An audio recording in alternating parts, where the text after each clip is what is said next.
U.S. President Joe Biden believes a deal is close that will release 50 hostages held by Hamas in exchange for Israel's three-day ceasefire and more aid into Gaza. This comes as Israeli military operations are putting medical facilities under severe strain. Our Moon Hye-ryeon has the details.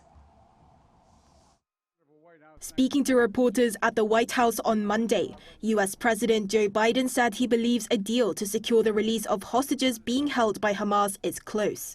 According to Reuters, Qatari mediators have been leading negotiations that could potentially lead to the release of 50 hostages in exchange for a three-day ceasefire and further aid for Gaza.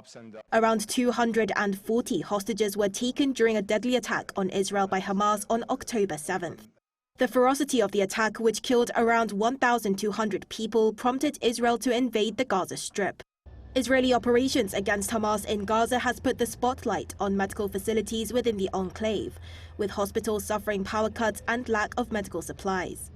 According to health officials in Gaza, at least 12 people were killed at the Indonesian hospital in northeastern Gaza on Sunday night after it was hit by artillery rounds. The IDF says it took action after being fired upon from the facility. And 28 premature babies were evacuated from the Al-Shifa hospital on Sunday, with medical services crippled by Israeli attacks. 8 infants have reportedly died at the hospital, and the World Health Organization reported that all of the evacuated babies were fighting serious infections. Israeli troops seized the hospital last week to look for a tunnel network belonging to Hamas Islamists and said that the departure of hundreds of patients and medical staff was voluntary. They also claimed to have located a rocket-making workshop inside a mosque in Gaza City. A spokesperson from the IDF accused Hamas of using Islam and the symbols of Islam to create terror.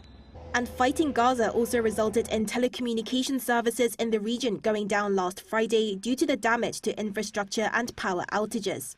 The United Nations Office for the Coordination of Humanitarian Affairs has sent its emergency telecommunications cluster to set up solar-powered panels for power and to reconnect telecommunications. It also plans to give out wireless radio devices and is waiting in Egypt to be allowed access into the Gaza Strip. Moon Hye-ryeon, Arirang News.